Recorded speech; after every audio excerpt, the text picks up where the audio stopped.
আমার বন্ধুগণ, জগৎ বিখ্যাত বিশ্ববিখ্যাত একটা ভার্সিটি, যেই ভার্সিটিতে মুসলিম ছেলেমেয়েরাও পড়ে, ইহুদি ইয়াহুদ নাসারা খ্রিস্টান বৌদ্ধদের ছেলে মেয়েরাও পড়ে, সনাতন ধর্ম অবলম্বীদের ছেলে মেয়েরাও পড়ে। একটু খুব খেয়াল করে কথাগুলি শুনবেন। অনেক লম্বা কথা, শুধু বুঝার জন্য, বুঝ নেওয়ার জন্য, মুরব্বীদের দোয়া নেওয়ার জন্য আমি কথাগুলি শর্টকাটে আমি বলে দিয়ে যাচ্ছি। বাজানো কোনো দিকে কোনো নজর নাই। এই বিশ্ববিখ্যাত ভার্সিটিতে যখন খ্রিস্টানের মেয়েরা যায়, অনেক মেয়েরা পর্দা করে না, মুখ ঢেকে যায় না, শরীরের বিভিন্ন অঙ্গ প্রত্যঙ্গ খোলা রেখে যায়, যার কারণে অনেক যুবক তাদের দিকে তাকায়। তন্মধ্যে বাজানো এক খ্রিস্ট পরিবারের এক খ্রিস্ট ফ্যামিলির মেয়ে, নাম তার মিথিলা। আমার বন্ধুগণ, চেহারা অধিক সুন্দর হওয়ার কারণে, অনেক সৌন্দর্যের অধিকারী হওয়ার কারণে বাবা আদর করে নাম ধইরা ডাকে, তার ওই রাখা নাম বাদ দিয়া ডাক্কা বলে বিউটি, মায় তারে বলে সুইটি। তো লোকটি ডাক দিকে, কিরে তুই দি আলহামদুলিল্লাহ পড়তাছাস? এই ছেলেটা ডাক দিয়ে কয়, বাইরে তোরা মনে করছ তার রূপের সৌন্দর্য দেখে আলহামদুলিল্লাহ বলছি?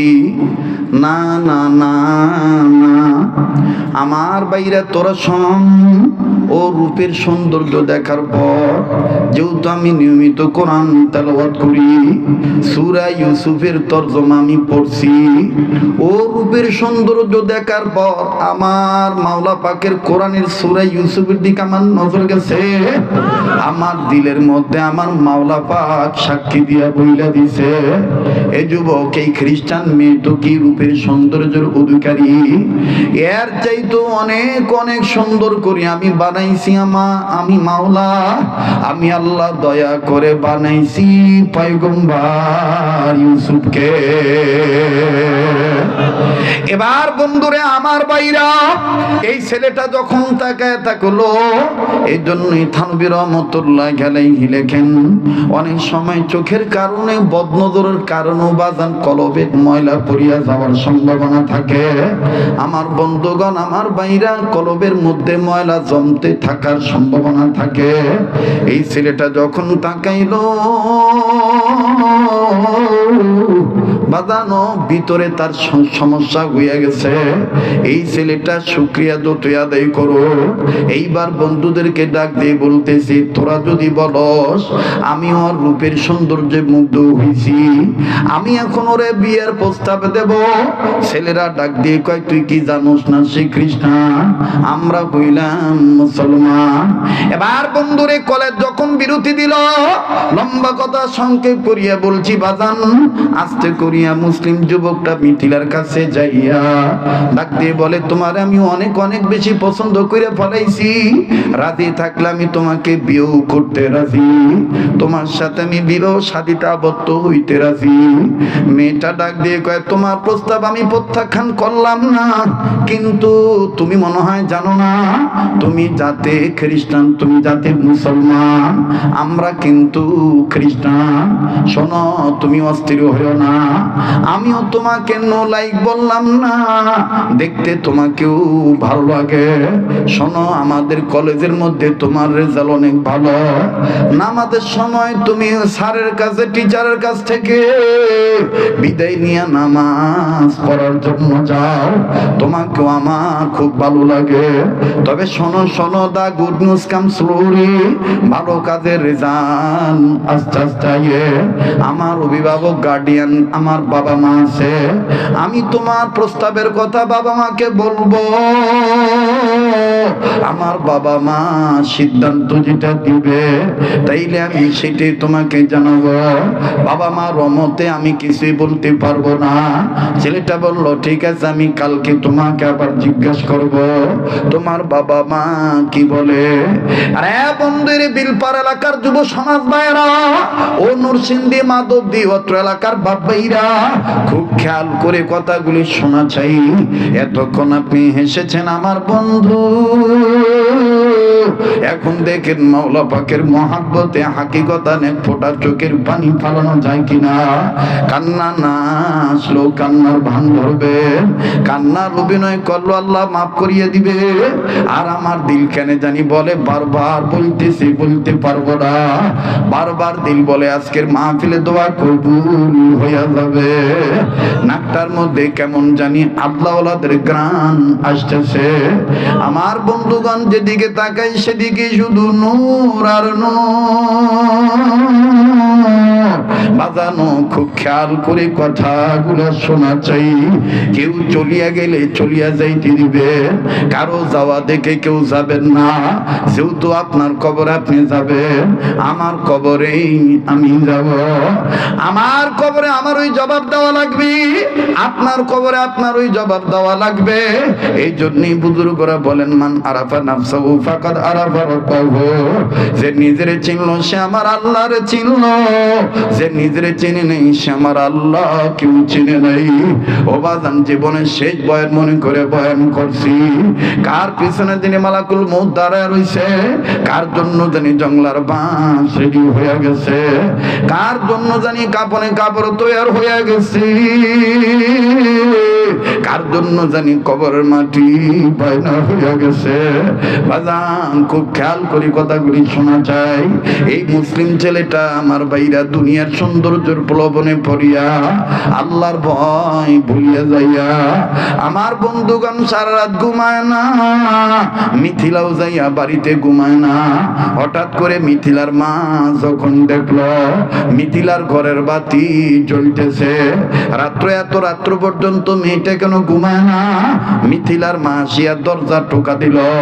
মিথিলার দরজা খোলার পর কাইকিরি মায় তুই ঘুমাস না কেন, ব্যাপারটা কি এত রাত পর্যন্ত তোর ঘরের বাতি জ্বলে কেন?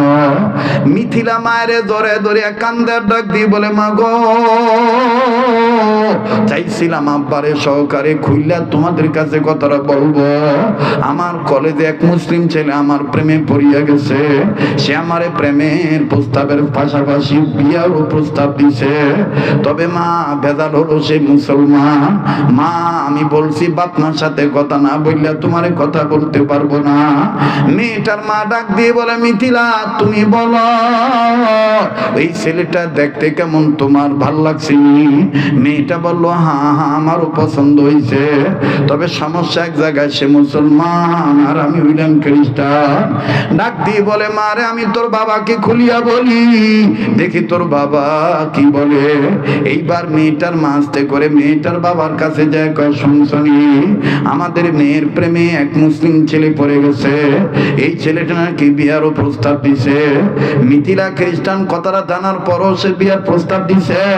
এখন কি করা যায়? মিথিলাও তো দেখতেছি টেনশন করতেছে। মেয়েটার বাবা ডাক দিয়ে বলে মিথিলারে টেনশন করতে নিষেধ করো, কেননা আমি বাবা মেয়েকে ভালোবাসি। বাবা দুনিয়ার সব বাবারা কিন্তু মেয়ের প্রতি দুর্বল। মেয়েটার বাবা ডাক দিয়ে বলে মিথিলাকে বলে দিও আগামীকালকে ছেলেটাকে আমাদের বাড়িতে আসতে বলো, আমরা মিথিলার মা বাপ হইয়া তার সাথে পার্সোনাল কথা বলবো, কিছু শর্ত দেব, এই শর্ত মানিয়া নিলেই তার সাথে বিবাহ হয়ে যাবে। তবে মুসলমানদের পক্ষ হইতে মুসলিম ছেলেটা একাই আসবে, কেউ আর তার সাথে আসতে পারবে না। আরে বন্ধু লম্বা কথা সংক্ষেপ করে দিলাম। মিথিলার মা মিথিলাকে যা বলার বলে দিল। এইবার মিথিলা পরের দিন যখন কলেজে গেল, কলেজে যাওয়ার পর কলেজ ছুটি হওয়ার পর মুসলিম যুবকটা ডাক দিয়ে কয় কি মিথিলা কি খবর বলো? মিথিলা ডাক দিয়ে কয় তোমার জন্য ভেরি ভেরি গুড নিউজ, তোমার জন্য অনেক অনেক সুসংবাদ। আমার বাবা রাজি আছে, তবে আমার বাবা বলছে আমাদের বাড়িতে তোমার যাইতে হবে, তোমার সাথে পার্সোনাল কিছু কথা বলবে। বাবা এটাও বলছে তোমার সাথে কেউ যাইতে পারবে না, তোমাদের মুসলিম পরিবারের পক্ষ থেকে তোমার একাই যাওয়া লাগবে। ছেলেটা বলল আমি রাজি আছি, তোমারে পাওয়ার জন্য যা যা করা দরকার তাই করব, তোমার বাবার কাছে আমি এক্ষুনি যাব। বলে ঠিক আছে তুমি চলো। এইবার মুসলিম ছেলে চলিয়ে গেল। খ্রিস্ট পরিবারের ফ্যামিলিতে ঢোকার পর আমার বন্ধুগণ মিথিলার মা মিথিলার বাবা ডাক দিয়ে বললো মারে তুই বাইরের ওয়েটিং রুমে অপেক্ষা কর, বাইরে দিয়ে তুই সিট কাইনটা লাগাই দে। মিথিলা ডাক দিয়ে কামা আবার আপনি আমার প্রেমিকার কোনো ক্ষতি করেন? বলে না, আমিও কোনো ক্ষতি করতাম না, তবে শোন, ছেলেটার সাথে আমরা যাই করি যাই বলি, তুই যেহেতু আমাদের মেয়ে, তোর ভবিষ্যৎ ভালো লেগে বলবো করব। বলে ঠিক আছে মা, তুমি যখন বলছো বিশ্বাস করি। এইবার মিথিলা বাইরে বসে আছে, ওয়েটিং রুমে আমার বন্ধুগণ অপেক্ষা করতেছেন। এই দিক দিয়ে ভিতরে ঢোকার পর মিথিলার বাপ মা ছেলেটাকে আঙ্গুর বেদানা চা দিয়ে সমাদর করার করলো। এক পর্যায়ে মিথিলার বাবা তার মাকে ডাক দিয়ে বলল, তুমি মেয়ের মা, তুমি আগে জিগাও সে মিথিলার ব্যাপারে কতটা উইক। মিথিলার মা ডাক দিয়ে কয়, মুসলিম ছেলে, আসলে কি তুমি এই আমাদের মিথিলাকে চাও? বলে হ্যাঁ, আমি আপনাদের মিথিলার ব্যাপারে ভেরি ভেরি উইক, আমি অনেক দুর্বল। এবার মিথিলার বাপ ডাক দিয়ে কয়, ঠিক আছে তুমি আর কথা বললো না, এখন যা বলার আমি শর্ত দিব, শর্ত মানলে মিথিলাকে দিয়ে দেব। ডাক দিয়ে বলে, আঙ্কেল কি শর্ত বলেন? মিথিলার বাবা ডাক দিয়ে বলে, রে মুসলিম যুবক, তুমি যদি এই সুন্দরী মেয়ে মিথিলাকে চাও, আমরা এই শর্তের বিনিময়ে তোমার হাতে মিথিলাকে তুলে দিতে রাজি। বলে কি শর্ত বলেন আঙ্কেল?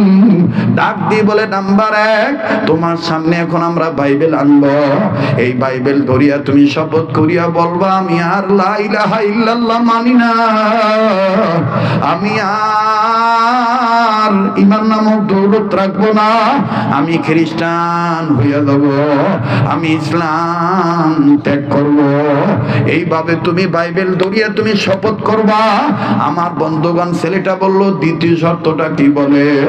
ডাক দিয়ে বলে, দ্বিতীয় শর্ত হইল, শোনো শোনো রে মুসলিম যুবক, তোমার মুখে দিয়ে লম্বা দাড়ি কাটিয়ে ফলাইতে হবে, তোমার ক্লিন শেভ হওয়া লাগবে, তোমার গালে কোনো দাড়ি থাকা যাবে না, মুসলমানের কোনো চিহ্ন রাখা যাবে না।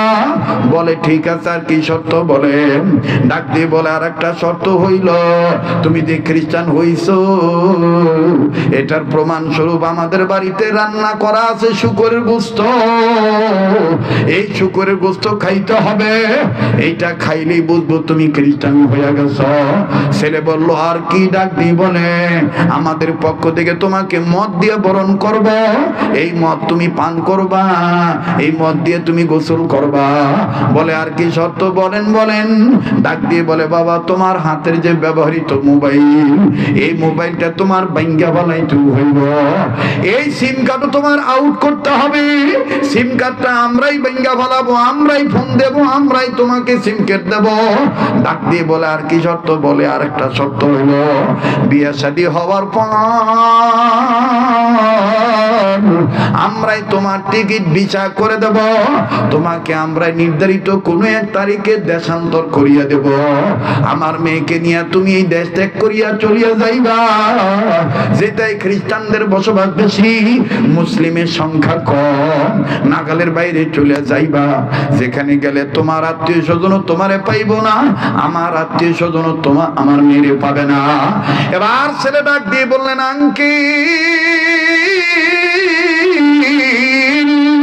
যা শর্ত দিছেন সুন্দরী মেয়েকে পাওয়ার জন্য আমি সব মানতে রাজি, আনেন বাইবেল, আনেন, আমি বেঈমান হয়ে যাব।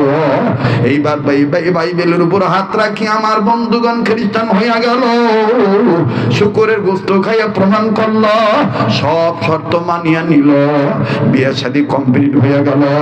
নির্ধারিত তারিখে যখন আমার বন্ধুগণ ফ্লাইটের সময় এসে পড়ছে, দেশ ত্যাগ করবে স্বামী আর স্ত্রী, মিথিলা টিকিটটা হাতে দিয়ে ডাক দিয়ে কয়, আমার বন্ধু আজকে এতটা সময় তোমার আমার ফ্লাইট, যাও যাও, তোমার এই শেষ শর্তটা তুমি এখন আমাদের প্রমাণ করে দাও, আমরা চলিয়া যাব। তবে যাওয়ার আগে তোমাকে একটা সুযোগ দিলাম, তোমার নিজ মেস নামক কক্ষে তোমার যদি কোনো কিছু প্রয়োজনীয় জিনিস থাকে তুমি গুছাইয়া নাও, এদিক দিয়ে আমি গুছাই, তুমি তাড়াতাড়ি এসো। ছেলেটা বলতেছে, আমি যাব আর আসবো, আমি ব্যাচেলার মানুষ ছিলাম, আমার তেমন কিছু প্রয়োজনীয় জিনিস নাই, তবে যেটা না নিলে নয় সেইটা আমি নেব। এই মুসলিম ছেলেটা আমার বন্ধুগণ চলিয়া গেল নিজ মেস নামক কক্ষে যাওয়ার পরে সব তাড়াহুড়া কইরা গুছায় নিজের ব্রিফকেসে সুটকেসে যখন ভরল, এবার দেখতেছে ঘর খুঁজিয়া আর কিছু ছাড়া পড়ছেনি। হঠাৎ করিয়া ক্যাবলার দিকে নজর করার পর বাজানো নজরে ধরা পড়িয়া গেছে প্রতিদিন যে কোরআন নাড়াচাড়া করিয়া খুলিয়া দীক্ষা দীক্ষা পড়তো, এই কোরআন শরীফটা তার দিকে তাকায় রইছে। কোরআনটা দেখিয়া ছেলে অজরে চোখে পানি ছাড়িয়া কান্দে, চোখের পানি ছাড়িয়া কান্দে, আর ডাক দিয়ে বলে আমার দিকে তাকায় লাভ নাই, আমি আর মুসলমান নাই, আমি খ্রিস্টান হয়ে গেছি, আমি বাইবেল ধরেছি, মদ খাইছি, শুকরের গোশত খাইছি, আমি আর তোমারে ধরতেও পারবো না, পড়তেও পারবো না, দেখতেও পারবো না, তোমারে নাড়তেও পারবো না। ছেলেটাই ভাবে কান্দার বলে আমার বন্ধুগণ অটোমেটিক কে জানি ডাক দিয়া বলতেছে কোরআনের পক্ষ থেকে, দুনিয়ার সৌন্দর্যের প্রলোভনে পড়িয়া ইমান ছাড়ছ, ধর্ম ছাড়ছ, আমি ধর্মের কিতাব কোরআন তো তোর কাছে কোনো অন্যায় করি নাই, আমারে লইয়া ল, বিপদের সময় আমি তোর কল্যাণে আসব। নারায়ে তাকবীর। আমার ভাইরা, আমার বন্ধুরি, শাহরু রমাদান আল্লাযী উনজিলা ফীহিল কুরআন হুদাল লিন্নাস, কথাটা বোঝানোর জন্য আল্লামা তৌফিক উসমানী দেখেন কথাটা কিভাবে লিখেছেন, বলেছেন উম্মতের হেদায়েতের জন্য, ইসলামের জন্য তিনি কিভাবে বলেছেন। আল্লাহু আকবার, আল্লাহু আকবার। এই সন্তানটা যখন আমার বাইরে কোরআনের প্রেমে পড়িয়া গেল, ডাক দিয়ে বলে লক্ষ্য করেন আমার দিক তাকান, আস্তে করি আমার বন্ধুগণ কোরআন শরীফটা এখন নিয়েই যাবে, পারলো না কোরআন শরীফ ছুঁয়া যাইতে, ধরতে পারবে না, ওযু নাই, অপবিত্র। আমার ভাইরা মোটা কাপড় বাইর করলো, মোটা কাপড়, পবিত্র কাপড় দিয়া কোরআন শরীফটারে পেঁচাইল, মিথিলার অজান্তে গোপন ভাবে ব্রিফকেসের মধ্যে নিয়ে চলিয়া গেল, যাইয়া মিথিলারে বুঝতে না দিয়া ঘরের এক কর্নারে এমন জায়গায় কোরআনটা সেট করলো যেন মিথিলা না জানে, খালি সকালে যাওয়ার সময় এক নজর দেখবে, আবার অফিস থেকে আসার পরেও দেখবে, কিন্তু ধরবে না, খুলবে না, পড়বে না, শুধু একটু নজর করবে। বাজানো এতটুকু নয় আমার বন্ধুগণ, দেখেন হেদায়েত পাওয়ার জন্য যথেষ্ট। আল্লাহু আকবার, আল্লাহু আকবার। এই ছেলে প্রতিদিন এইরকম অফিসে যাওয়ার সময় এক ঝলক কোরআন দেখে, আবার আমার বন্ধুগণ আবার অফিস থেকে আসার পরে শার্টের বোতাম খুলে, কোট খুলে, আয়না দেখার বান করিয়ে কোরআন শরীফটা খালি একটু দেখে। আমার ভাইরা এইভাবে চললো অনেক কয়েক বছর, প্রায় 3.5 বছরের কাছাকাছি যখন সময় চলে গেল, মিথিলা টের পায় নাই। কোনো একদিন এই ছেলেটা অফিসে থাকা অবস্থায় মিথিলা বাড়ি ঘর পরিষ্কার করার কাজ করতেছিলেন, আমার বন্ধুগণ হঠাৎ করে খ্রিস্টান মেয়েটার নজরে কোরআন পড়িয়া গেল, মিথিলা তেলে বাগুনে জ্বলিয়ে উঠলো, পায়ের পাতা রক্ত মাথার তাদিতে উঠিয়া গেছে, রাগ করিয়া অগ্নিশর্মা হইয়া ডাক দিয়ে বলে কোরআন আনলো কে?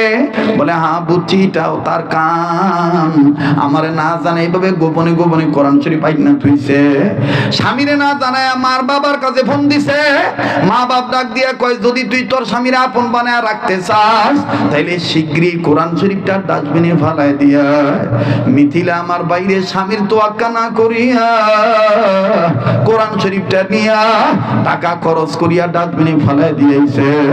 এবার ওই ছেলেটা যখন বিকাল বেলা আইছে, আসিয়া যখন প্রতিদিনের ন্যায় আমার বন্ধুগণ কোটের বোতাম বা জামা খুলবে, খোলার সময় যখন ডাইন কর্নারে বাম কর্নারে নজর করছে কোরআনের জায়গা, নজর করিয়া দেখে জায়গা আছে, কোরআন নাই।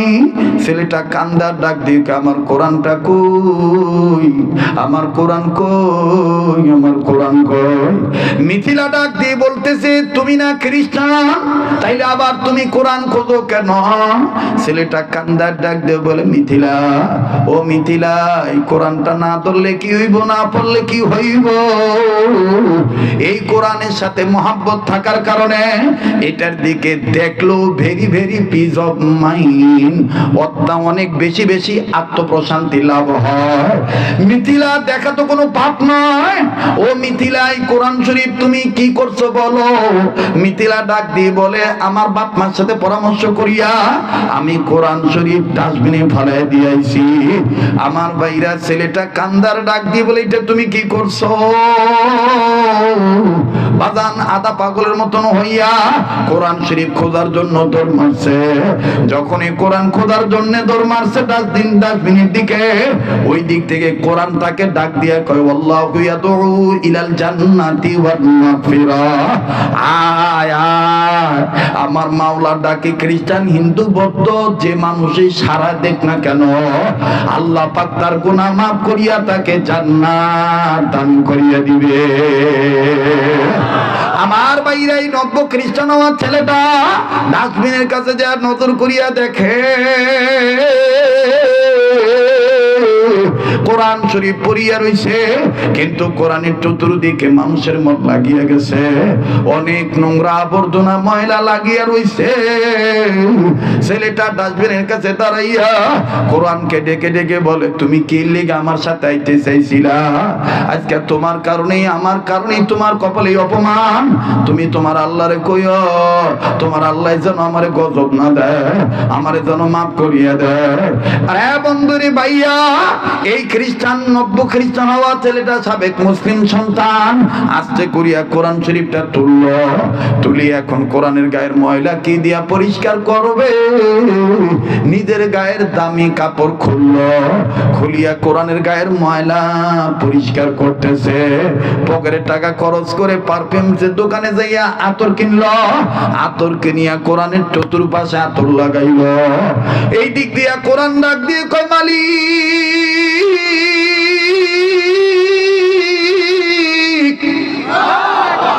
ও মালিক, বান্দার নাম গুনাহগার হইতেই পারে, আর তোমার নাম তো গফুর ও গাফফার। আল্লাহু আকবার। আল্লাহ সে আমার গায়ের ময়লা পরিষ্কার করিয়া দিল। আল্লাহ তুমি কি পারো না? ও আল্লাহ তুমি দয়া করিয়া মায়া করিয়া আমি কোরআন রে জামিন বানাইয়া আল্লাহ গো তার জাহের বাতেনের সব ময়লা তুমি ছাপ করিয়া দাও। আমার বন্ধুগণ, এই ছেলেটা কোরআন শরীফ বুকে নিয়া এই গেঞ্জি গায়ে দিয়া যখন মিথিলার কাছে যা দাঁড়াইলো, মিথিলা ডাক দিয়ে এই বাবাই কইছে মায় কইছে এই কোরআন শরীফ আনা যাবে না।